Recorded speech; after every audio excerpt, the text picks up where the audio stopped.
শিক্ষার আলো ইউটিউব চ্যানেলের পক্ষ থেকে প্রিয় শিক্ষার্থী বন্ধুরা, তোমাদেরকে অনেক অনেক শুভেচ্ছা এবং সালাম। আসসালামু আলাইকুম রহমতুল্লাহ। আশা করি তোমরা অনেক ভালো আছো। তো পূর্বের ক্লাসে আমরা আলোচনা করেছিলাম সংক্ষিপ্ত আকারে যোগ, এই পাশাপাশি যোগ। আজকে আমরা আলোচনা করব এই কথার অঙ্কের যোগগুলো পরে সমাধান করবো ইনশাআল্লাহ। তো প্রিয় শিক্ষার্থী বন্ধুরা, তোমরা আমার ভিডিওটি না টেনে শেষ অবধি দেখবা, তাহলে এই অঙ্কগুলোর সমাধান তোমরা পাবা ইনশাআল্লাহ। আসো ক্লাসটি শুরু করি।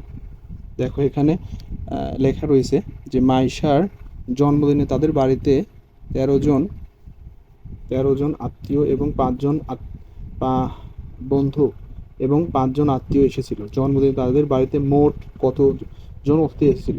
তোমাদের সামনে আমি একটা কথা বলি বা আলোচনা করি, সেটা হলো এই কথার অঙ্কের মধ্যে কোনো অঙ্কের মধ্যে যদি মোট কথা অথবা একত্রিত করো এরকম কথা থাকে, এই দুইটা কথা অবশ্যই যদি থাকে, তাহলে তোমাদের বুঝতে হবে ওই অঙ্কটা অবশ্যই তোমাদের যোগ করতে হবে। আবারও বলছি, এই কথার অঙ্কের মধ্যে যদি মোট অথবা একত্রিত করো বা কত হলো এরকম যদি কথা থাকে, এই তিনটা কথা, তাহলে অবশ্যই বুঝতে হবে অঙ্কটি তোমাদের যোগ করতে হবে। যে দুইটা সংখ্যা আছে এই দুইটার সংখ্যা একত্রিত করলেই বা যোগ করলে আমাদের কাঙ্ক্ষিত সমাধানটা আমরা পেয়ে যাব। তাহলে আমরা লিখতে পারি যে জন্মদিনে তাদের বাড়িতে বন্ধু, বা আমরা সংক্ষেপে লিখি যে বন্ধু এসেছিল। বন্ধু বন্ধু এসেছিল। এ দন্তে সইকার ছয়রশ্মি ল। এসেছিল কতজন?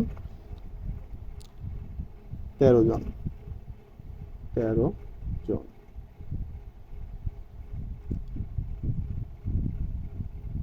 ঘরটা একটু বোঝা যাচ্ছে না।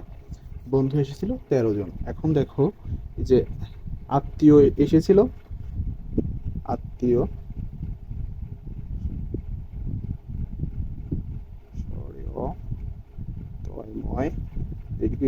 আত্মীয়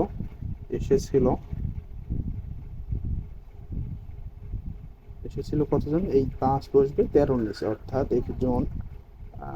মোট যেহেতু আমরা আগেই তো বলেছি মোট সংখ্যা থাকলে কি করতে হবে? যোগ করতে হবে। অর্থাৎ যোগ করি আমরা।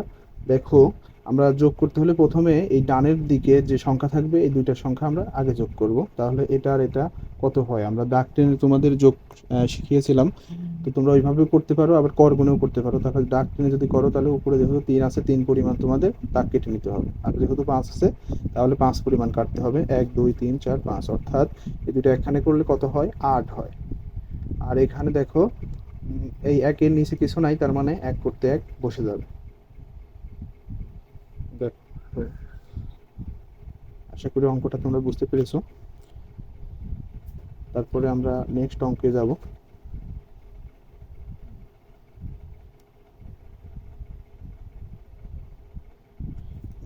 দেখো এখানে বলতেছে যে ঝড়ে অপুদের বাড়িতে আম গাছ থেকে আম পড়লো।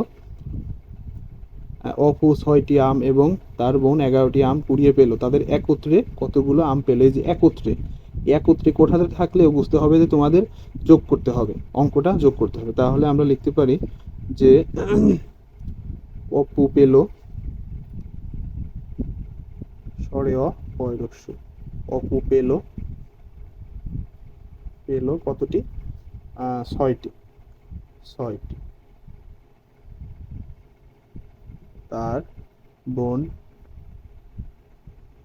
পেল কতটি? ১১টি। ১১টি।